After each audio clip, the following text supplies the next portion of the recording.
সংসারে রান্না বাড়ার কাজে প্রচুর পরিমাণে আইটেম লাগে হলো ময় মশলা। সেই ময় মশলাটা আপনি বাজার থেকে কিনে আনেন, সেটা কতটুকু রিয়াল এটা আসলে আপনারও চেক করার কিছু নাই, আমাদেরও চেক করার কিছু নাই। তবে মশলার কোয়ালিটি দেখে বোঝা যায় এগুলো বিভিন্নভাবে তৈরি হয়, বা 2 নাম্বার 3 নাম্বার এরকমও হইতে পারে। আবার এই জায়গাতেই আপনি ইচ্ছা করলে 1 নাম্বারটা কিনে আনতে পারেন, সেটা আসলে একটু বোঝার বিষয়। আমি বলতেছি শুনেন।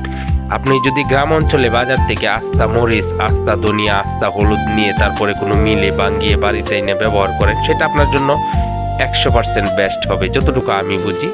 ধরেন এই যে ভিডিওটা দিচ্ছি, এটা হলো আপনার দুলদিয়া বাজার, গোচ্ছিয়াটা, কটিয়াদির থেকে কিশোরগঞ্জ আসতে 30 টাকা ভাড়া লাগে। আপনি যদি প্রতি সপ্তাহে সোমবারে বাজারটা জমে, তো আপনি যদি সোমবারে গিয়ে কিছু মাল একসাথে কিনে আনেন, তারপরে বাড়ির কাছে মিল থেকে বাঙিয়ে এটা করে ব্যবহার করেন, সেটা আপনার জন্য বেস্ট অপশান। এবং কোনো রকম টেনশনও রইল না, আর বাজে কোনো চিন্তাও রইল না যে আমি রিয়েল খাচ্ছি কিনা। তো টাকা দিয়ে কিনবেন, সেটা আসলে একটু ভালো দেখে কিনাই আমাদের সবচেয়ে বেস্ট উদ্দেশ্য। ধন্যবাদ, ভালো থাকবেন।